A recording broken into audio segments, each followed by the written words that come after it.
इस महाशिव की रात्रि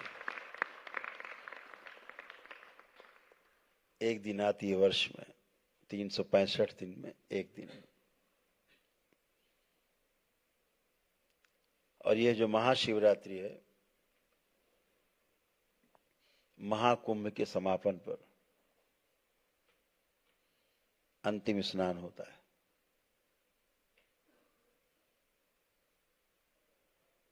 अनायास नहीं है सब कुछ।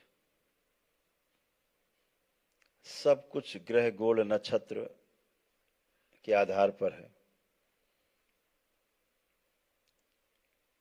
अर्थात शरीर कैसे निरोगी रहेगा,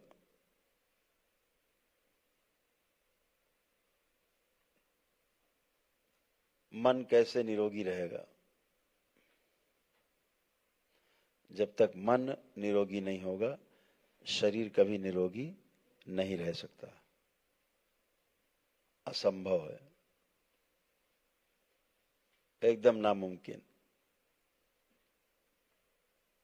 जब तक मानसिक अवस्था आपकी सही नहीं होगी, मस्तिष्क आपका स्वच्छ नहीं होगा, स्वस्थ नहीं होगा, तब तक शरीर कभी भी आपका पूरी तरह स्वस्थ नहीं रह सकता।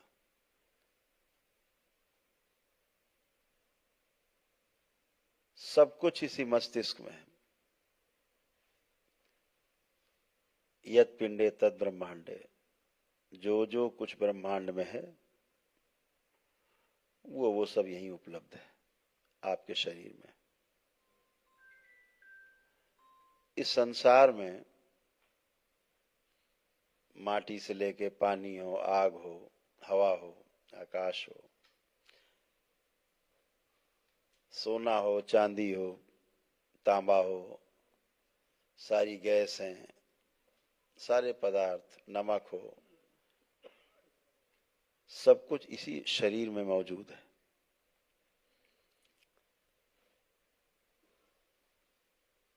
मनुष्य के शरीर में सब कुछ उपलब्ध है। इसलिए इस मनुष्य के शरीर के द्वारा संसार की प्रत्येक वस्तु को पूरा पूरा समझा जा सकता है।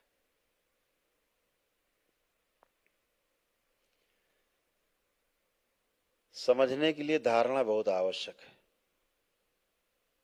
ध्यान के लिए धारणा अति आवश्यक है।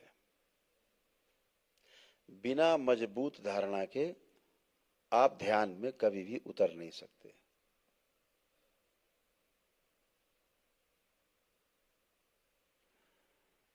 एक बार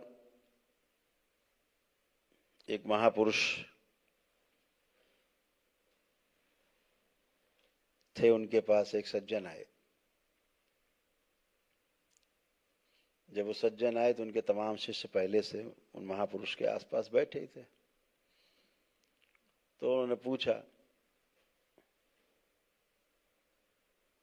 कि प्रभु, आपसे एक बात हमें पूछना है, सवाल है हमारा, ये बताइए। तो उन्होंने कहा, क्या ईश्वर होता है?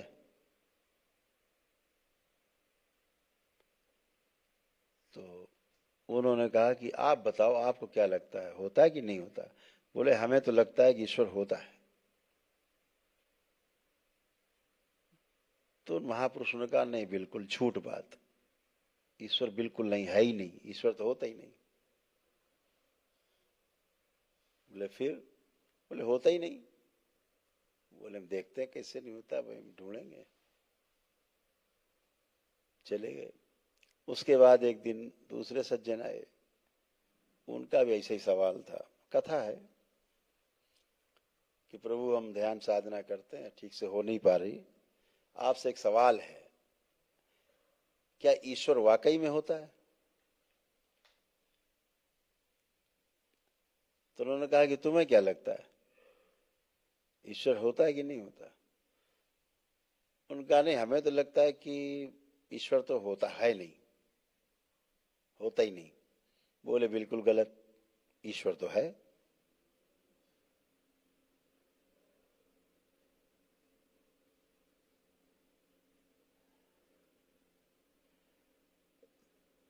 तो अब शिष्य और कंफ्यूज हो गए। कभी एक आए तो उससे कहा ईश्वर होता नहीं, इससे कह रहे ईश्वर होता है। एक दिन एक तीसरे सज्जन आए, उन्होंने पूछा यही प्रश्न कि प्रभु हम जानना चाहते हैं ईश्वर होता है कि नहीं होता, हम आपसे सुनना चाहते हैं। बोले तुम्हारी कैसी राय है? बोले हम तो बड़ा कंफ्यूज है, पता नहीं, कभी लगता है कभी लगता नहीं है। तो महाराज जी उठे और अपना कुटिया के अंदर चले गए, कोई जवाब ही नहीं दिया। अब उनके शिष्य और कंफ्यूज, और ज्यादा भर गए प्रश्नों से। उसको बगैर जवाब दिए कुटिया अंदर चले आए, वो चला गया। अब शिष्यों ने घेर लिया उन्हें कि गुरुदेव अब ये बताओ, पहले आज तो सवाल ही हम लोगों के बड़े बड़े सवाल बन गए। एक को कह दिया ईश्वर है, दूसरे से कह दिया ईश्वर नहीं है, और तीसरे ने कहा तो आपने जवाब ही नहीं दिया कोई, ये क्या है? तो उन्होंने कहा देखो बात सुनो, बात धारणा की, हम तो धारणा तोड़ते हैं। पहले ने कहा, हमने पूछा उससे तुम्हें क्या लगता है, उसने कहा ईश्वर होता है।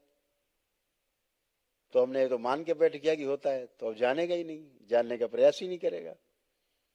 तो हमने उसे बता दिया नहीं होता है, तो उसकी धारणा तोड़ी हमने। दूसरे ने पूछा तो उसने बताया कि हाँ ईश्वर तो हमें लगता है कि नहीं होता है, तो हमने उससे कहा होता है, तो हमने उसकी वो धारणा तोड़ी। और तीसरा कंफ्यूज था है कि नहीं, तो हमने खुद ही ढूंढेगा है कि नहीं, खुद ही ढूंढे, धारणा बन जाएगी उसकी। तो धारणा मजबूत होनी चाहिए। धारणा अगर मजबूत रहती है तो ध्यान ठीक से होता है। जैसे आप सबकी धारणा है भोलेनाथ पे, शिव पे है, बाबा पे है, माँ पे है, दरबार पे है, एक धारणा, दरबार के प्रति एक धारणा बन गई है आपके अंदर, मजबूत धारणा कि हम मजबूत और सुरक्षित हाथों में, ये एक धारणा बन गई। दरबार जो रास्ता दिखाएगा वो सही ही होगा, ये धारणा मजबूत है, इसलिए आपका ध्यान सही होता है, इसलिए आप ध्यान साधना कर पाते हो। यही तो अद्भुत है। लेकिन मान लेना नहीं, ईश्वर मानने की वस्तु नहीं, ईश्वर जानने की वस्तु है।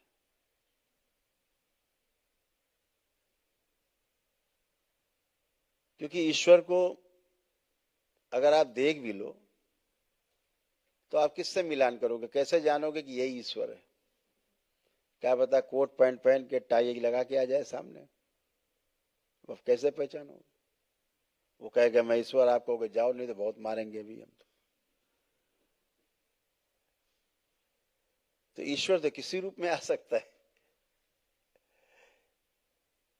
ईश्वर तो किसी रूप में आ सकता है। ईश्वर तो कहां ढूंढोगे ईश्वर को?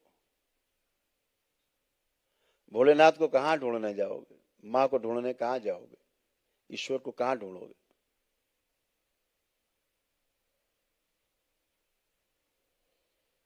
एक बार एक महापुरुष थे, तो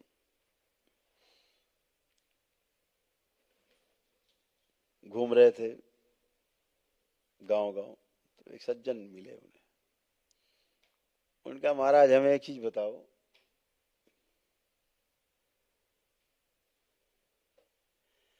ईश्वर कैसे मिलेगा? तुम्हें कैसे मिलेगा मतलब? ईश्वर कोई दुकान उकान पर रहता है, कोई मोहल्ले में रहता है? आपको क्या लगता है? बोले हम तो सब ढूंढ डाला। तो कहां कहां ढूंढा? बोले सारे तीर्थ गए, सारे ज्योतिर्लिंग गए, सारी सारी जितनी शक्तिपीठ है सब में गए, सारी जितने मठ मंदिर हैं वहां गए, ऋषि मनीषी सबके पास गए, तमाम मंडलेश्वर और महामंडलेश्वर सभी जगह गए, सभी साधु संतों में गए, लेकिन महाराज मिला नहीं। तो अच्छा, फिर कहना इससे क्या पता लगे है भी कि नहीं है, बहुत तो ढूंढ डाला हमने, आप कुछ बताओ। तो उन्होंने कहा ठीक है हम तुम्हें बताएंगे, पहले एक काम करो, हमारी एक माला खो गई है, तुम पहले हमारी माला ढूंढवाओ, यहाँ रुद्राक्ष की माला हमारी यहीं कहीं खो गई। बोले आओ।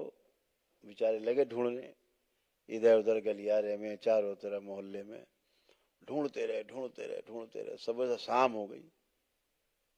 बोले मिली भैया? कहे नहीं। तो बोले जल्दी ढूंढो फिर हम बताएं तुम्हें ईश्वर कहाँ है। बहुत ढूंढ ढाड़ के जब अंधेरा हुआ है तो बोले प्रभु तो मिली नहीं,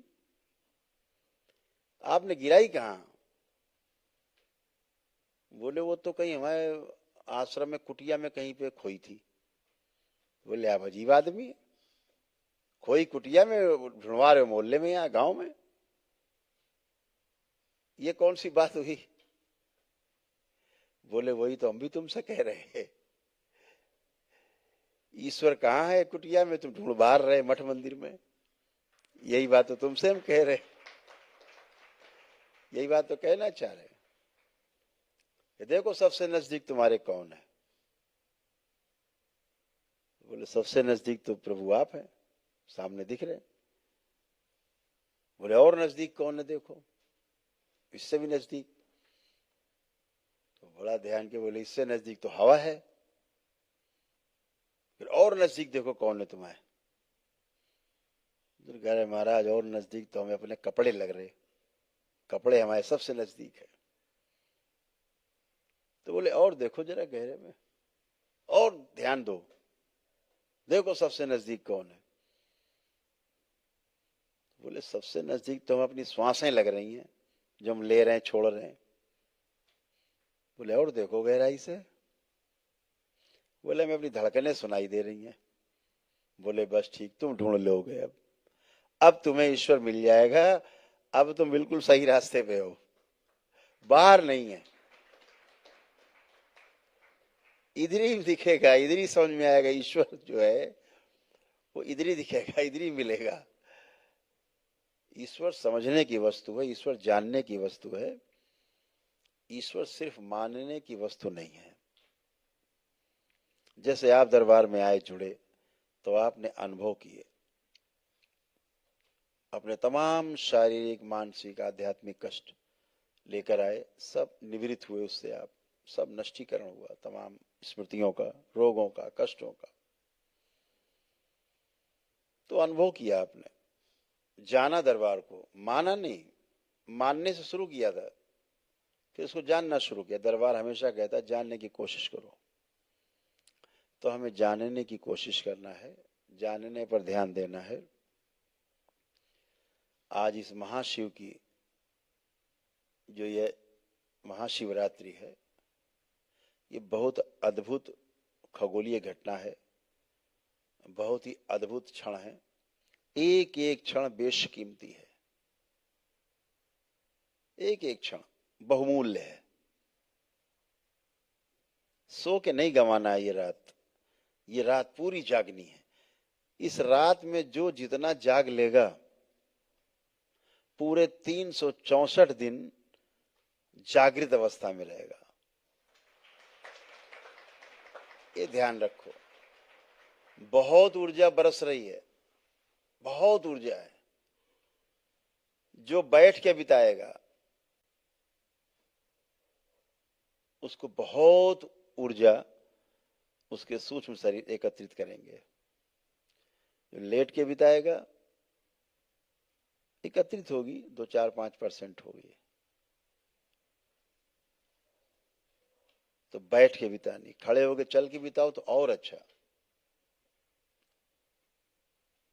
मनुष्य की जो रीढ़ की हड्डी है, इस शरीर में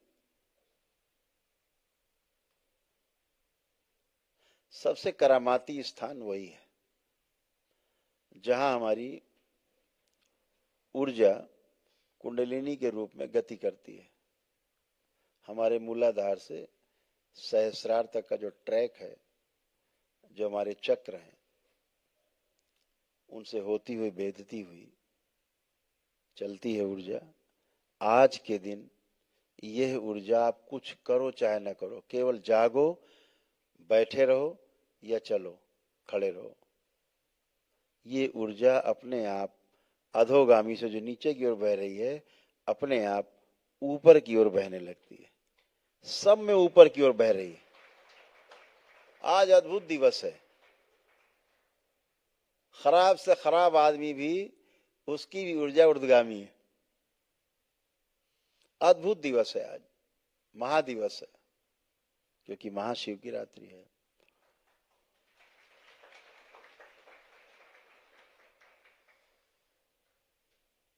इस संसार में मनुष्य शरीर धारण करते हैं हम लोग,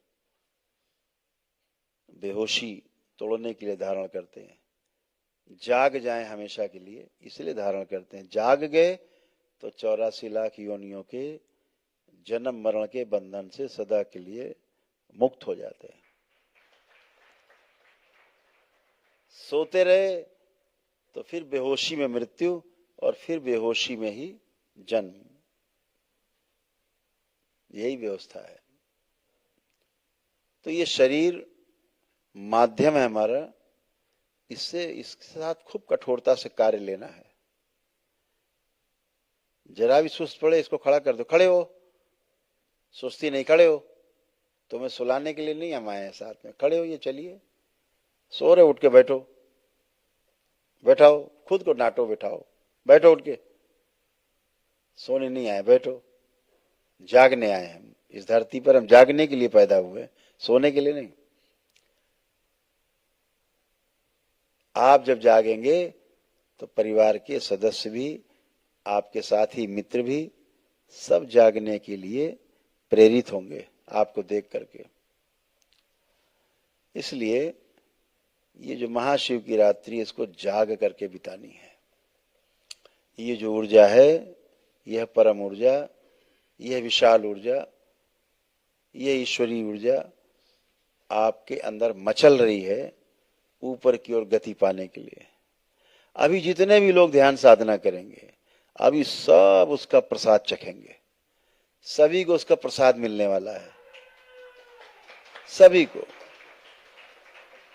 ये प्रसाद सबको मिलने वाला है। जितने लोग भी YouTube पे देख रहे हैं, Facebook पे देख रहे हैं, जहां जहां देख रहे हैं लाइव, ये प्रसाद सबको बंटने वाला है। देखो कैसे चल रही ऊर्जा, बिल्कुल अभी पहुंचते हो। ये अद्भुत है। केवल जाग गए, उपवास कर लिया तो सारी ऊर्जा फ्री, केवल आपको जागृत करने में लग जाती है। तो ध्यान साधना के लिए सबसे उपयुक्त समय आज रात्रि के 2 बजे के बाद से दरबार के अनुसार ध्यान साधना का समय शुरू हो जाता है। आप सभी न भूतों न भविष्यति के पथ पर हैं।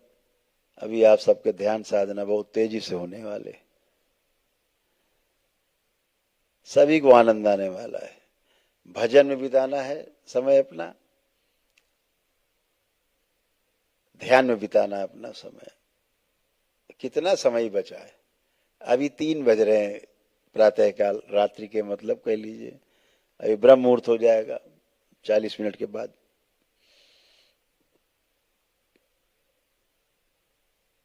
अभी रुद्राभिषेक फिर शुरू हो जाएगा यहाँ।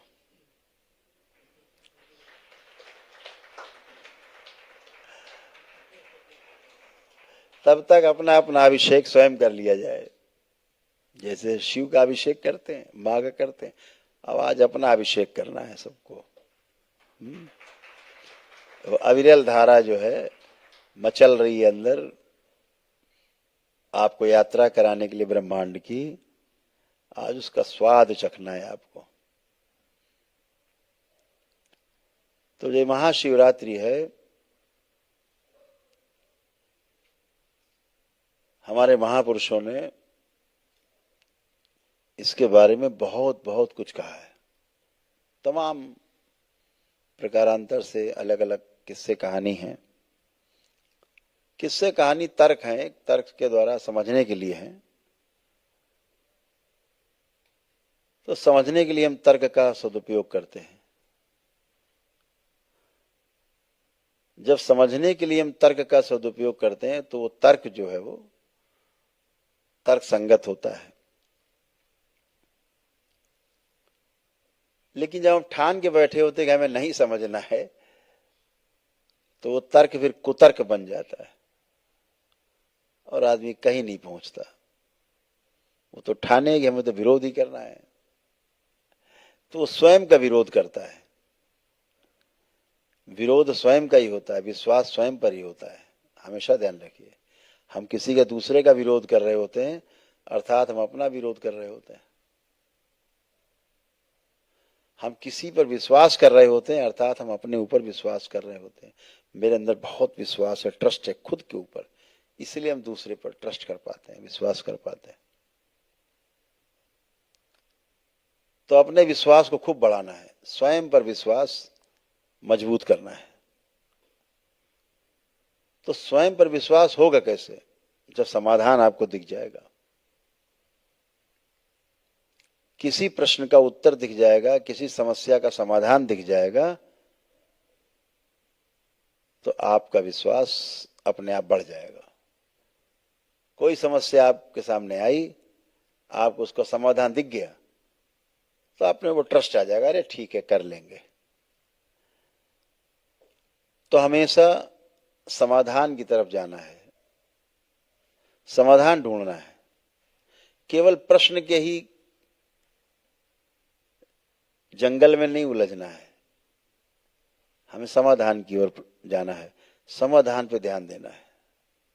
और जैसे हमें समाधान होता है, हमारे को समाधान मिलता है, फिर हम परिवार की ओर ध्यान दे पाते हैं। सबसे पहला जो हमारा विश्वास जब जमता है अपने ऊपर, तो हमारा सबसे पहला ध्यान अपने परिवार पर जाता है।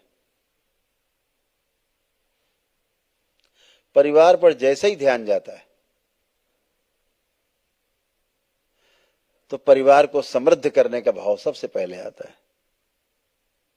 कैसे हमारा परिवार समृद्ध हो, समृद्धशाली बने, ताकि रोजी रोटी की कोई कमी ना हो, घर द्वार की कमी ना हो, वस्त्र आभूषण आदि की, भोजन आदि की कोई कमी ना हो। कोई कमी नहीं है, यानी कोई अभाव नहीं है। अभाव का भी जब अभाव हो जाए तो समझ लो समृद्धि आ गई है।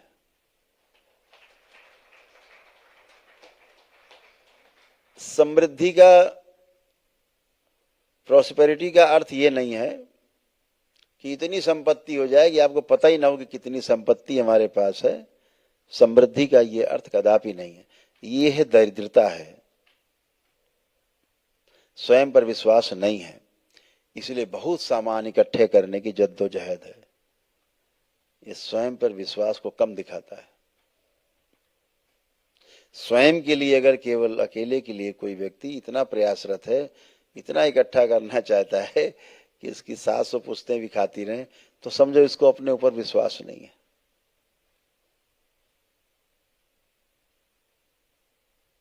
तो जैसे ही अपने ऊपर विश्वास आता है, परिवार को अपने हम समृद्ध बनाना चाहते हैं। और जब आपका परिवार समृद्ध होता है, प्रत्येक व्यक्ति समाधानित होता है और अपने परिवार को समृद्ध करता है। ऐसे तमाम समृद्ध परिवार मिलकर के एक समाज बनता है। और जब ऐसा समाज बनता है जिसको कोई कमी नहीं है, तो वहां अभय आता है। सबसे पहले अभय आता है, कोई भय नहीं, किसी को किसी से भय नहीं। ऐसा अभय जब समाज में आता है तो आप प्रमाणित हो जाते हैं अपने परिवार में, स्वयं में प्रमाणित होते हैं, फिर परिवार में प्रमाणित होते हैं, फिर समाज में प्रमाणित होते हैं। जब आप समाज में प्रमाणित हो जाते हैं तो फिर आपको सृष्टि में सब कुछ दिखता है कि अपना जैसा है। सब अपने जैसे हैं। फिर आपके अंदर शोषण का भाव नहीं आता किसी के प्रति। ठीक उल्टा कर दीजिए। अगर स्वयं में समाधान नहीं है, स्वयं में तमाम प्रश्न है, स्वयं में तमाम समस्याएं हैं, समाधान नहीं दिखता, तो आप अविश्वास से भरे हुए हैं। स्वयं पे विश्वास नहीं है, अभाव से भरे हुए हैं। और चाहिए, और चाहिए, और चाहिए, सब कुछ चाहिए, सब कुछ, सब टोटल सब चाहिए, सबका मेरे पास आ जाए, ऐसा भाव। यह दरिद्रता का भाव है, दरिद्र होने का भाव है। सब कुछ होने के बावजूद भी कम लगे, समझो यह व्यक्ति दरिद्र है। पैसे वाला नहीं है जो कहते बहुत पैसे वाले, नहीं, दरिद्र आदमी। हजारों करोड़ भरा है फिर भी कम है, और लाओ, यह दरिद्र आदमी है। मेरे पास जितना है मेरी आवश्यकता से अधिक है, ऐसा दिख जाए पीछे, इस भाव को समृद्धि कहते हैं। ये समृद्धि का भाव है, ये समृद्धि है कि मेरे पास जितना है मेरी आवश्यकता से अधिक है। ये समृद्धि का भाव है। और मेरे पास इतना हो जाए कि 700 पुस्तकें भी खाती रहे, कम न पड़े, ये दरिद्रता का भाव है। हमारे महापुरुषों ने कहा भी है कि पूत कपूत तो का धन संचय, और पूत सपूत तो का धन संचय। अगर आगे आने वाली पीढ़ी बेवकूफ है, सक्षम नहीं है, दुष्ट है, तो जो आपने इकट्ठा किया वो खत्म कर देंगे। और अगर सपूत है, अगली पीढ़ी मजबूत है, बुद्धिमान है, समझदार है, तो जैसे आपने अर्जित किया वैसे वो अर्जित करेंगे।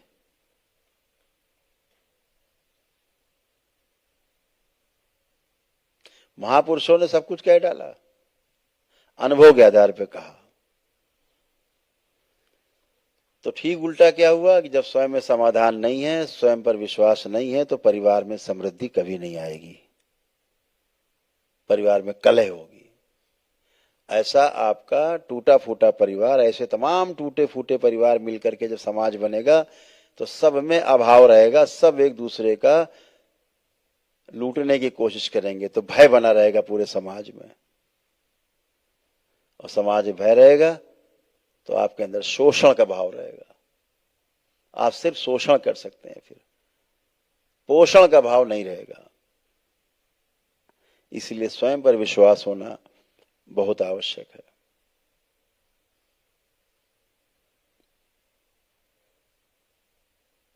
शिव को समझना है तो स्वयं पर विश्वास आना पड़ेगा, लाना भी पड़ सकता है।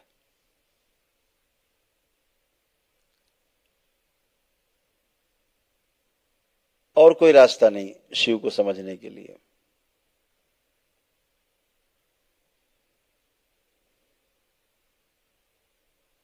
और जिस दिन शिव समझ में आ गया, उस दिन जितनी भोलेनाथ की लीला है सब आपको समझ में आ जाएगी, सारा स्थूल में। सूक्ष्म से स्थूल में ही सब है। इस पृथ्वी पर भोलेनाथ जैसे दिखाते हैं, चित्रों में देखते हैं, आप कथाओं में देखते हैं, अपने परिवार के साथ हो सकता है आपके बीच में उपस्थित हो, कहीं मिल जाए आपको। स्थूल में ही रह रहे हैं भोलेनाथ, तो स्थूल में ही रहते हैं।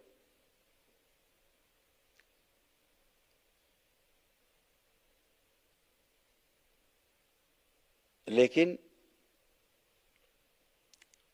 शिव को समझने के लिए स्वयं पर विश्वास पैदा करना होगा। तो आपको इस दो पूरा बताया कि कैसे आप विश्वास पैदा कर सकते हो।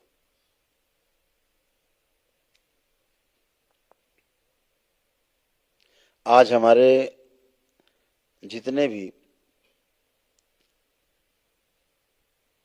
शिक्षा के केंद्र हैं, स्वास्थ्य के केंद्र हैं,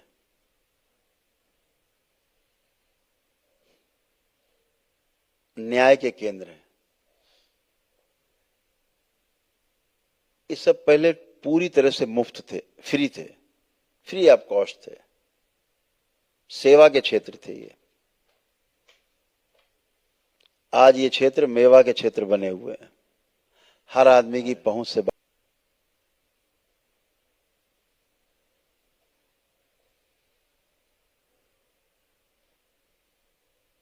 और जो शिक्षा है भी, यह आधी अधूरी शिक्षा है, नौकर बनाने वाली शिक्षा है, गुलाम बनाने वाली शिक्षा है। बच्चे पढ़ते ही इसीलिए हैं, नौकर बनना है। 90% बच्चों की सोच है पढ़ करके नौकरी लेनी, नौकर बनना है।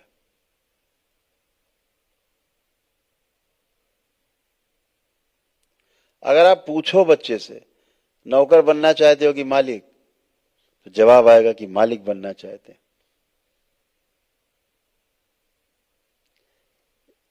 लेकिन उसकी जितनी भी क्रियाएं होंगी वो नौकर बनने की ओर, सारे काम उसके नौकर बनने की ओर।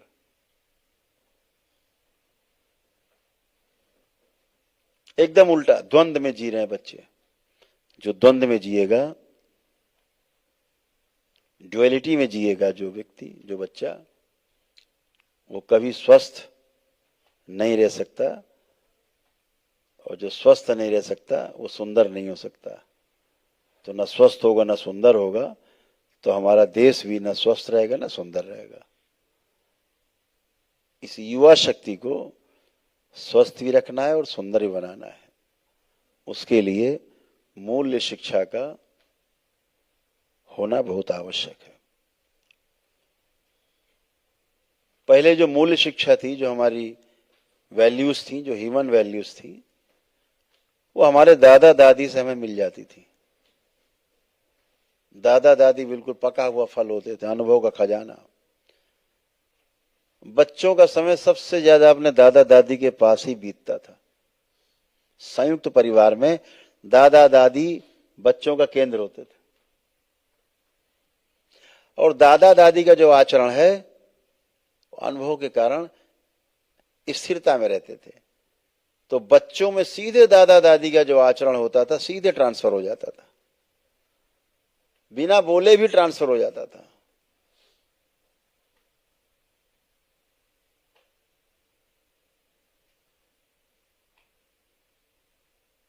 मूल्य शिक्षा हमारे घर में उपलब्ध थी। और पहले गुरुकुल थे, गुरुकुल में बच्चे भेजे जाते थे, ब्रह्मचर्य आश्रम कहा जाता था। 25 वर्ष तक वहां उनकी पढ़ाई लिखाई होती थी। बौद्धिक विकास के साथ साथ आत्मिक विकास भी किया जाता था। भविष्य में गृहस्थ आश्रम के बारे में, वानप्रस्थ के बारे में, सन्यास के बारे में भी शिक्षा दीक्षा दी जाती थी, मूल्य शिक्षा दी जाती थी। कैसे जीना है, कैसे व्यवहार करना है लोगों के साथ। अभी व्यवहार कैसे करना है बच्चों को नहीं पता। 20 साल की उम्र तक बच्चे किताब में फंसे रहते हैं। पूरे 20 साल का बच्चा हो, उससे आप बात करो, एकदम कच्चा गड़ा है, पढ़ा लिखा होगा, एमए कर चुका होगा, टेक्निकल यूनिवर्सिटी से हो सकता है डिग्री लेके आ गया हो, आईआईटी पास करके आ गया हो, लेकिन वो बच्चा, उसको कोई भी ठग सकता है, उसे कोई अनुभव नहीं समाज का। 20 साल तक उसने समय लगाया है, लेकिन समाज का अनुभव उसके पास नहीं है। और कहीं यही बच्चा फौज में चला गया, किसी बाहरी नौकरी में चला गया, तो समाज से कट जाता है। फिर रिटायर होके आता है 60 साल की उम्र में, उसे समाज का कोई अनुभव ही नहीं होता है। उसको समाज के लोग ठग लेते हैं, या फिर वो समाज को ठगता है। उसे जीना ही नहीं पता, अकड़ा अकड़ा घूमता है, ऐसा लगता है रीढ़ की हड्डी टूट जाएगी, इतना अकड़ जाएंगे। व्यवहार ही नहीं जानते बेचारे, पता नहीं किसका सिर में गुम्मा मार दे खींच के, अपने ही मार लें, पागलपन है। तो अद्भुत है। व्यवहार करने के लिए, सीखने के लिए हमें बुजुर्गों की संगत की आवश्यकता होती है, अपने से बड़ों की संगत की आवश्यकता होती है। और कहीं बड़े लोग गलत हुए, उनकी संगतें पड़ गए, तो बोले लड़का हमारा बर्बाद हो गया। तो मूल्य शिक्षा का अभाव हमारे पूरे देश में है, होना चाहिए।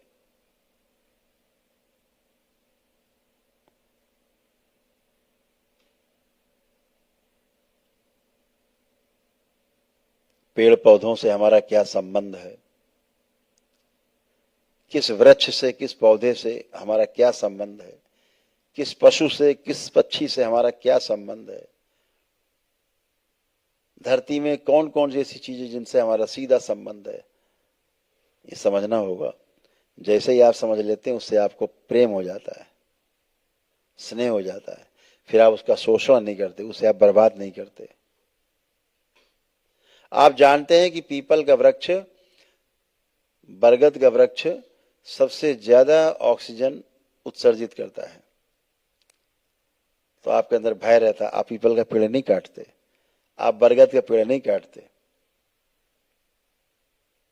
हमारे लिए है, सुरक्षा के लिए, बहुत ऑक्सीजन देता है, सबको पता है, नहीं काटते। तो जिससे हमें हमारा संबंध दिख जाता है, हम उसका पोषण करते हैं, शोषण का भाव ही नहीं आता।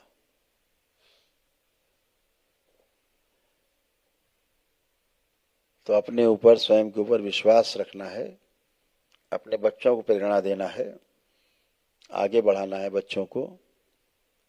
दरबार से जितने बच्चे जुड़ते हैं, अपने आप ही प्रेरणा पाते हैं दरबार से। दरबार से उनको बहुत बहुत बहुत स्नेह होता है, इतना स्नेह होता है कि आप भी चकित होते हैं कि अरे इतना तो हमारे अंदर नहीं है दरबार के प्रति प्रेम, जितना हमारे बच्चे में। आपको आश्चर्य होता है।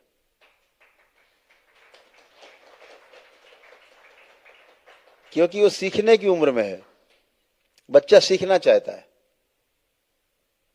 स्मृतियां सीखने नहीं देती, स्मृतियां जब नष्ट हो जाती हैं तो बच्चा सीखने की तरफ अग्रसर होता है, हर चीज जानने के लिए अग्रसर होता है।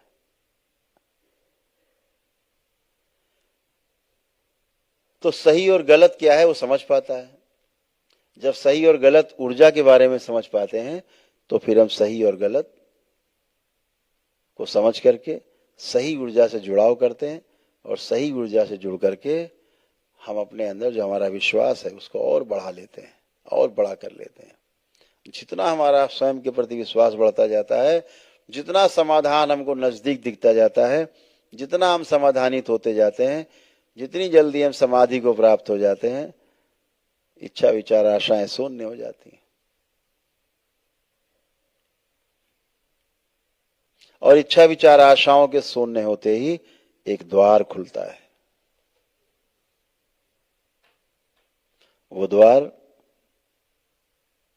वापसी का द्वार है।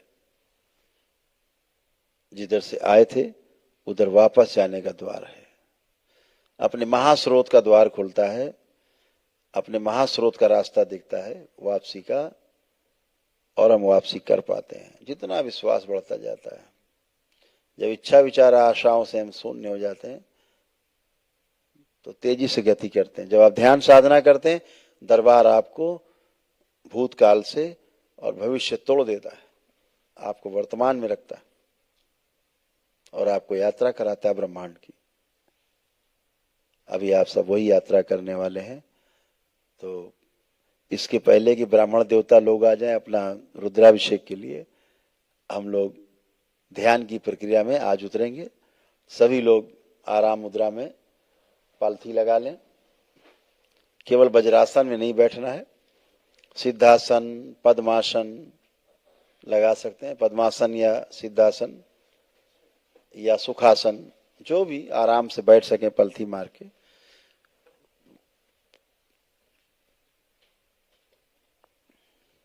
रीढ़ की हड्डी को सीधा रखना है, सिर को हल्का सा ऊपर उठा के रखना है, इतना। ताकि पीछे जो मेरुदंड है वो सीधा रहे, ध्यान रहे।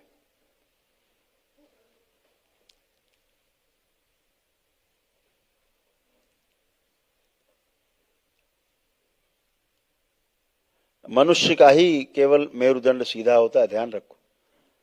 सबसे मनुष्य का ठीक उल्टा वृक्ष है। जैसे स्वामी जी बैठे, बड़ी बड़ी जटाएं बाल, अगर ये शीर्षासन करें तो फर्श पर तमाम बाल बिखर जाएंगे, जड़ जैसे जड़ होती वैसे। अगर ये उल्टा हो जाए, शीर्षासन करें, हाथ और पैर तने की तरह हो जाएंगे, शाखाओं की तरह। कमर पूरा ये सब हिस्सा, चेस्ट तना बन जाएगा। उल्टा, वृक्ष का ठीक उल्टा मनुष्य। यानी वृक्ष से यात्रा शुरू हुई है और धीरे धीरे मनुष्य तक की यात्रा, रीढ़ की हड्डी सीधी। और तमाम ऐसे जानवर हैं जिनकी रीढ़ की हड्डी धरती के बराबर बराबर है, जैसे भैंस है, जैसे सुअर है तो उसकी नीचे गर्दन, और अभी धरती की तरफ झुका है, कम बुद्धि वाला है। थोड़ा और ऊपर आए, गाय वगैरह आई तो उसके और ज्यादा। देखो देसी गाय कैसे तनी रहती है, ऐसे एकदम। और जो जर्सी गाय होती है, अंग्रेजी गाय, वो नीचे खोपड़ी रखे रहती है, जैसे सुअर लोग चरा करते हैं ना, ऐसे डाले रहती नीचे गर्दन। कभी भी देखो, देसी गाय एकदम चैतन दिखाई देगी, हिरन की तरह एकदम चौकड़ी मारे हुए। तो रीढ़ की हड्डी जिनकी ऐसे, कुछ लोगों की रीढ़ की हड्डी ऐसे होती जाती धीरे धीरे, ऐसे। जिराफ वगैरह देखो, बहुत होशियार होते, बुद्धिमान, हाथी वगैरह। तो धीरे धीरे धीरे ऐसे से उठते जाए। तमाम जानवर मिलेंगे जो ऐसे उठे होंगे, और धीरे धीरे धीरे वनमानुष वगैरह, बंदर वनमानुष होते हुए। और चतुर हैं ये सब, इन सबसे ज्यादा। और सबसे चतुर बताइए आपको कौन है? क्योंकि उसकी रीढ़ की हड्डी एकदम सीधी हो गई है। ऐसे यात्रा शुरू की थी, धीरे धीरे ऐसे ऐसे तमाम योनियों में होते हुए उसकी रीढ़ की हड्डी ऐसे हो गई है। तो हम सब सौभाग्यशाली हैं कि इस महाशिवरात्रि के अवसर पर यह जो ऊर्जा मचल रही है, ये केवल मानव जाति के लिए ही है, बाकी किसी के लिए नहीं है।